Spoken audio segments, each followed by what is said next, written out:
A'udhu billahi minash shaitanir rajim. Bismillahir rahmanir rahim. Next lab of voltage, current and power measurement के हवाले से आज की ये लैब आप लोगों से डिस्कस हो रही है।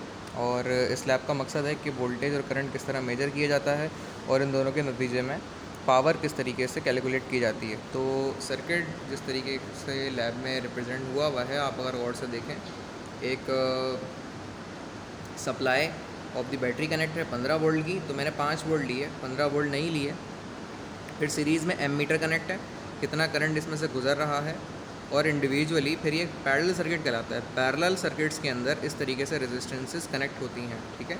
इस नोटेशन को पैरेलल सर्किट कहा जाता है। मुख्तलिफ़ तरह की रेजिस्टेंस हैं, 1 kilo ohm, 2.2 kilo ohm, 3.3 kilo ohm, 5.5 kilo ohm, 10 kilo ohm. इन तीनों चारों पांचों रेजिस्टेंसेस को हम कनेक्ट करते हैं पैरेलल नोटेशन में, यानी कि एक वायर के ज़रिए कनेक्ट कर दिया और एट दी एंड में सबको मिला के एक वायर वापस लेके बैटरी से कनेक्ट कर देते हैं। तो ये नोटेशन कहलाती है parallel combination of resistance circuit की। इसमें अगर आप गौर से देखें तो इसके अंदर हमारे सारे रेजिस्टेंसेस मेजर किए जाते हैं। पैरेलल सर्किट की सबसे खासियत ये होती है कि पैरेलल सर्किट में अगर मैं यहाँ और यहाँ पे वोल्ट मीटर लगाऊँ तो ये जो वोल्टेज, ये वोल्टेज, ये वोल्टेज, ये वोल्टेज और ये वोल्टेज, तीनों रेजिस्टर के अक्रॉस जो वोल्टेज आ रहे होंगे वो सेम आएंगे। और करंट जो है हर एक के अंदर मुख्तलिफ आएगा, क्योंकि पैरेलल में करंट डिवाइड होता है और पैरेलल में वोल्टेज सेम रहता है, ठीक है। तो ये बात याद रखिएगा। और सीरीज़ में इसका उल्टा होता है, यानी सीरीज़ में आपके वोल्टेजेस डिवाइड होते हैं लेकिन करंट सेम रहता है। तो हमारा मकसद power measurement, resistance end voltage measurement के मुताबिक चीज़ें मेजर करना है, ऑब्ज़र्व करना है। तो उसके ऊपर आते हैं। तो मैंने सर्किट ऑलरेडी पहले से बनाया हुआ है। ये हमारी पावर सप्लाई कहलाती है, ठीक है। ये वेरिएबल पावर सप्लाई और ड्यूल वेरिएबल पावर सप्लाई कहलाती है। मैंने इसमें से फ़िक्स वोल्टेज 5 वोल्ट कहलाते हैं, ठीक है। अगर आप गौर से देखें तो 5 वोल्ट फिक्स 3 एम्पेयर के पावर सप्लाई से सप्लाई ली हुई है और मैंने कनेक्ट की हुई है। देखें, ये पॉजिटिव है और ये नेगेटिव है, यानी ऑरेंज वाली। तो मैंने इसे अगर यहाँ कनेक्ट कर दूँगा तो ये सर्किट बिल्कुल वैसे ही बन जाएगा जो कि यहाँ पे बना हुआ है, ठीक है। कैसे? अच्छा, इसमें एक चीज़ ध्यान में रखें कि ये जो पांचों के पांचों ये एक रॉ होती है, ये सेम होती है, ठीक है। यानी अगर यहाँ कनेक्ट करें, यहाँ कनेक्ट करें, यहाँ यहाँ यहाँ, तो ये पूरी की पूरी एक लाइन शॉर्ट होती है, ठीक, जो कि हमें शॉर्ट करनी है। तो ब्रेड बोर्ड पे कनेक्ट करने का तरीका ये होता है कि इन सब को शॉर्ट करना है एक तरफ से और इन सब को शॉर्ट करना है एक तरफ से, एक लाइन से। तो हमने यही चीज़ करी है कि ब्रेड बोर्ड पे ये चीज़ जो है एक साइड से शॉर्ट होती है और दूसरी जानिब ये भी हमने एक ही लेग में कनेक्ट करी हैं। अगर आप गौर से देखें, इस लेग में और इसी लेग में आखिर वाली भी कनेक्ट करी है।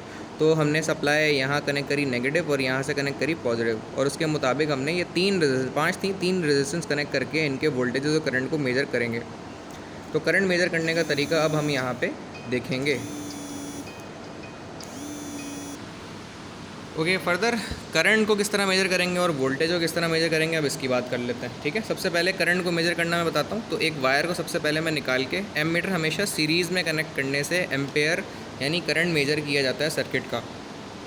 सर्किट को पहले डिस्कनेक्ट करेंगे, यानी वहाँ से तार निकाल के कहीं और लगा दिया आपने। अब इस एड्ज और इस एड्ज के दरमियान आपने एमीटर कनेक्ट करना है, ठीक है। तो आप करेंगे कैसे ये चीज़? आप करेंगे कि ऑलरेडी ये मैंने एमीटर DC 200 मिली के अंदर सेट किया हुआ है और बाकी मेजरमेंट के हवाले से कॉमन यहाँ लगा हुआ है और ये मिली एम्पेयर मेज़र कर देगा। तो सीरीज़ में लगाना है, तो पहले मीटर सेट करेंगे और फिर मेज़र करेंगे। तो अब आते हैं रेंज और मीटर सेट करने के बाद एम्पेयर मेजरमेंट के लिए। तो मैं एक प्रॉप यहाँ लगाऊँगा और एक प्रॉप यहाँ लगाऊँगा और एम्पेयर आने चाहिए इसके, जो कि आ रहे हैं 56.4 मिली एम्पेयर, क्योंकि मैंने रेंज मिली की सेट की हुई है। तो 56.5। अच्छा, नेगेटिव इसलिए आ रहे हैं क्योंकि मैंने ना प्रॉप आगे पीछे कनेक्ट कर दिए हैं, यानी ये उस तरफ आनी चाहिए, इस तरफ आनी चाहिए, तो देन करंट आपका सही आएगा। तो ये करंट आ रहा है 56.6 मिली एम्पेयर। तो इस तरीके से करंट को मेजर किया जाता है, ठीक है। तो इसमें जो करंट जा रहा है वो आपके सामने है। इसी तरीके से करंट अगर आपको मेज़र करना है, ये तो आपने पहले रेजिस्टर्स के अक्रॉस कर लिया, तो इसको वापस हम लगाते हैं यहाँ पे, और हम इस लेग को पकड़ के कहीं आगे पीछे कर लेते हैं। लेट से यहाँ पे, ठीक, ऊपर वाली सेम लगी रहने दी हमने और इसको हमने जुदा कर लिया, ठीक है। अब सर्किट से डिस्कनेक्ट हो गया ये, तो इसके दरमियान अब हम लगाएंगे लेट से एमीटर। तो ये हम यहाँ कनेक्ट करते हैं और इसका भी एम्पेयर आना चाहिए। तो नज़र नहीं आ रहा, ये बिल्कुल ठीक है, ठीक है। तो इसको हमने डिस्कनेक्ट करके सर्किट से यहाँ के दरमियान लगा दिया है और एम्पेयर मेजर करेंगे तो ये आ रहा है कुछ 5.6 मिली एम्पेयर। तो इस तरीके से सीरीज़ में इसके अक्रॉस एम्पेयर आएगा। इस तरह इंडिविजुअली तीसरे के अक्रॉस भी लगा के हम एम्पेयर को मेजर कर लेंगे। अब आते हैं वोल्ट मीटर की मेजरमेंट की तरफ। तो हम सर्किट को वापस कनेक्ट करते हैं उसी लेग में जहाँ से निकाला था, यानी कि ये वाली में। अब इसी लेग में अगर आप गौर से देखें, ये भी लगा हुआ है, ये भी लगा हुआ है, ये भी लगा हुआ है, और ऊपर वाली लेग में ये भी आपस में इस रॉ में कनेक्टेड हैं सारे के सारे, ठीक है। अब वोल्टेज मेजर करते हैं। वोल्टेज मेजर करने के लिए सबसे पहले डीसी वोल्ट की रेंज में से सेट करेंगे आप यहाँ पे। तो आपने यहाँ सेट कर लिया इसे, और इसके बाद अब आते हैं हम प्रॉब को लेके वोल्टेज मेजरमेंट की तरफ। तो वोल्टेज मेजरमेंट के लिए अब हम करेंगे ये कि हम इनके अक्रॉस और इनके अक्रॉस वोल्टेज मेजर कर लें। ऐसे याद रखें हमने 5 वोल्ट दिए हैं, ठीक है, और पैरेलल में वोल्टेज सेम होते हैं मेरे।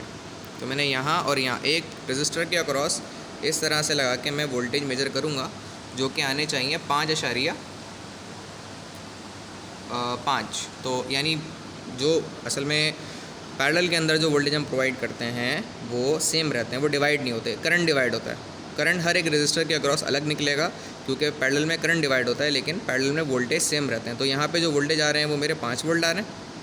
अब हम लगाते हैं यहाँ से इसके अक्रॉस। तो अब देखें वोल्टेज दूसरे रजिस्टर के कितने आने चाहिए वो देख लेते हैं हम, वो भी 5.5 ही आ रहे हैं। और तीसरे के अक्रॉस अगर मैं वोल्टेज मेजर करूँगा तो ये मैं यहाँ कनेक्ट करूँगा और ये यहाँ कनेक्ट करूँगा तीसरे रजिस्टर के अक्रॉस, तो ये भी 5.5 वोल्ट ही आ रहे होंगे। तो इस तरीके से वोल्टेज मेजर किया जाता है, करंट मेजर की जाती है, और वोल्टेज और करंट के कॉम्बिनेशन के नतीजे में मैं पावर निकालता हूँ। तो फर्दर जो लैब के हवाले से डिस्कशन है वो सर्किट बनाना किस तरह से बनाया जाता है, बाकी ऊपर वाले में simulation of the circuit software में कैसे बनता है ये बताया गया है, और सीरीज़ में करंट मेजर किया जाता है और पैरेलल में वोल्टेज इस तरह जैसे मैंने अभी करके दिखाया मेजर किया जाता है। तो इस तरीके से ये लैब परफॉर्म होगी। बाकी रीडिंग का जो पार्ट है वो हम परफॉर्मेंस वाला लैब परफॉर्मेंस में डिस्कस कर लेंगे। बाकी ये लैब की वीडियो भी यहाँ तक एंड हो जाती है। कोई सवाल किसी का हो तो कमेंट सेक्शन में पूछ लीजिएगा। यहाँ तक सेशन को एंड करते हैं। अल्लाह हाफ़िज़।